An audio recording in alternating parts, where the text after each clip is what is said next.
What's up, guys? It's Brandon with Extreme Daily Drivers. We are always balling on a budget and wrenching in our garage, and I'm coming to you live from the new Extreme Daily Drivers warehouse slash garage slash storage facility. Check it out.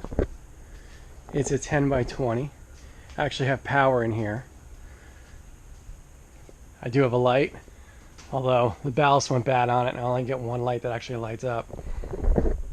But as you can see, I'm in the middle of getting it organized. I have some stuff that I need to sell. If you're interested in exhaust, or you're interested in 3rd gen Prelude seats, hit me up. You can go ahead and email me, extremedalydrivers.com. You can hit me up on Facebook. You can hit me up on Instagram. You can hit me up on YouTube in the comments section. You can basically hit me anywhere. Let me know if you want to buy this stuff. It's going to be hitting Let Go, and it's also going to be on Craigslist. So if you're in the Orlando area and you need some cool stuff for your car, go ahead and hit me up. I'll be selling a whole bunch of stuff here in the next couple months just because I need to get them out of my storage space. So actually getting this garage is going to be a whole new thing for the channel. I actually, again, have a place to work on my car. I know it looks really small, but I'm confident that I'll be able to get either the XB in here or the Prelude to do some mods, whatever it is. It's probably going to be pretty low key. I'm not going to be pulling engines and tearing apart suspensions and all that stuff in such a small area. But as far as maintenance stuff, as far as little mods here and there go, there should be plenty of space. So I'm excited about that. Also, too, just a couple weeks ago, I actually started a website. It's extremedalydrivers.com. Go ahead over there, check it out. I'm doing a blog basically right now, and what I'm doing is I'm kind of putting down, writing every night, including some photographs of all the cars that I've had, kind of why I am where I am today as far as the car scene. And I think it's just a kind of great way for me to get out what I've been doing to my cars over the years. I'll also have every single part that I installed on this Prelude, and I'm going to try to include the price too. So I get hit up all the time, what kind of wheels do you have? Where'd you get that exhaust? Where did you get that intake? How did you find this? How did you find that? It's all going to be in the website. I'm working my way up to my current projects now. But if you have some time, go ahead and check out Extreme Daily Drivers. I got huge plans for it. If you guys watched videos a couple months ago, I talked about having an online magazine. I talked about having a shop where I sell merch. All that stuff's going to be coming soon. Extreme Daily Drivers is officially a business now. So I'm now kicking stuff into gear like this storage unit, like the website. Merch will be coming soon, so be ready for that. So one last thing, guys, I got a really big announcement about the Prelude, and if you follow me on Instagram, you already know about it, but I put a down payment on a respray for this car. We are going frost white, which is the OEM color for the Prelude. Actually, it's actually still being used by Honda in some modern cars, I was told, by the painter. The painter's name is Randy. He's been in the import scene for 100,000 years. If you are in Florida and you've been to a car show, Simply Clean or Workfest or any of these Import Alliance, you name it, any of these car shows, you've seen his work. He does engine paints for XMP. He paints cars for Adam LZ. I don't know if you guys know Adam LZ. He's got a small little YouTube channel. Go check him out. Give him a like. Give him a subscribe. I think he's just getting started. I think he's saving up for a Honda. But anyway, he does all the cars for Adam LZ, and he's a great guy. So I approached him. I asked him, hey man, I want to get this car painted. He said, cool. And I said, but here's the thing. I want to help, and I want to be able to film it if you're cool with it. I didn't ask for any money off or anything like that. And he said, cool, we can do it. So super excited about that. He's getting a spray booth put up in the next week or so. And then once that gets all settled and everything like that, I'll get my car in there, maybe April or something. There's not like a timetable, but it's going to be sooner rather than later. So I'm really excited about that.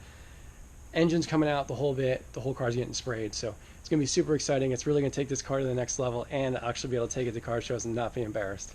So anyway, this is going to be kind of a quick video. This isn't just going to be me about talking about my storage unit and me talking about my website, but what I am going to be talking about is a Blox air filter that I went ahead and installed about a week ago. Here it is in the bay. And if you guys remember, when I got the car dyno tuned, one of the issues that I had was my intake filter was pretty raggedy and actually losing horsepower.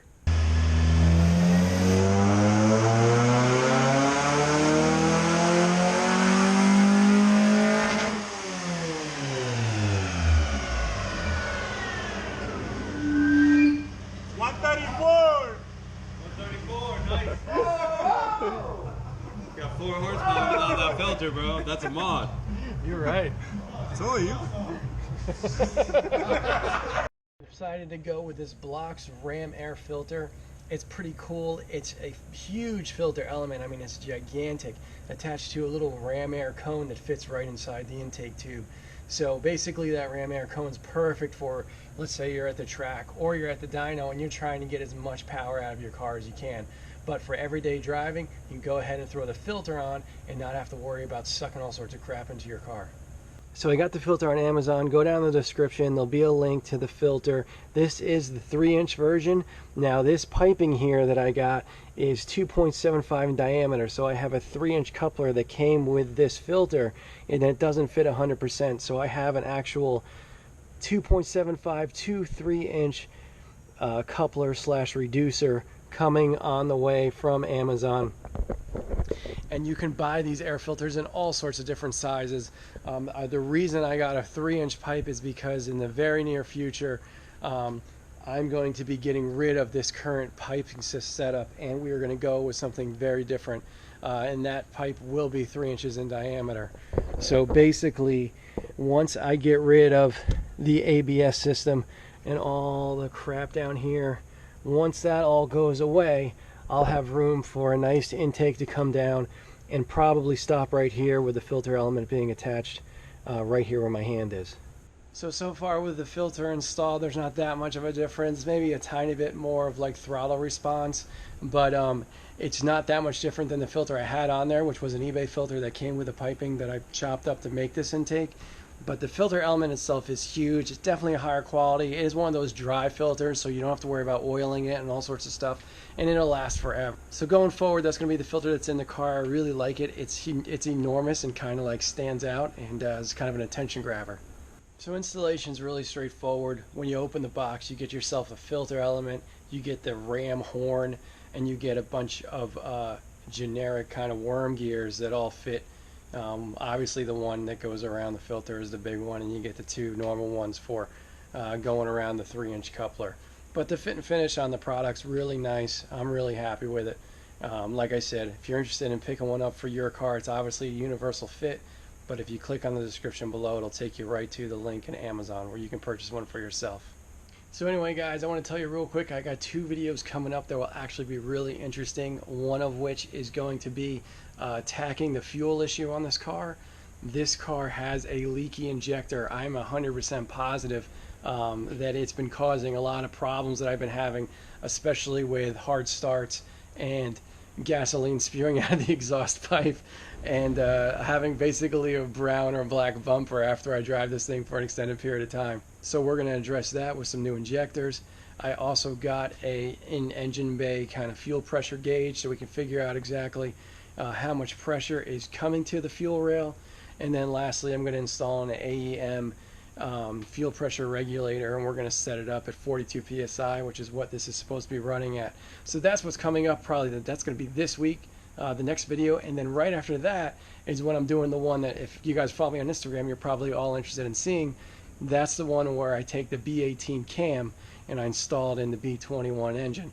So that's going to be pretty exciting. I got cam gears, adjustable cam gears that are going to go along with that, and I also got some engine bay kind of dress up parts, if you will.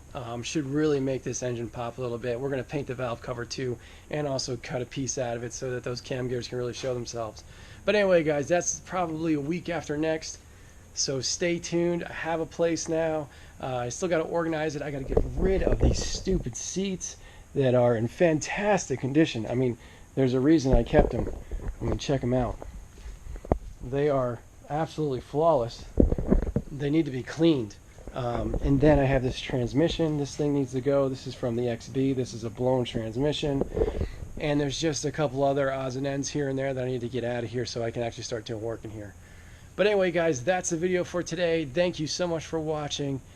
Go ahead, like, subscribe, head over to extremedrivers.com and read up on some of my blog posts. Like I said, I'll be doing one a day, and I'll probably be doing that for as long as I can. There's tons of stuff that I actually want to put on that website, and I've been sharing kind of how I've been building this car on various websites like Facebook, like preludepower.com, I had a build thread there that kind of just went on the wayside. So I've been kind of, tons of information about this car has been spread all over the internet, but it's not all in one spot.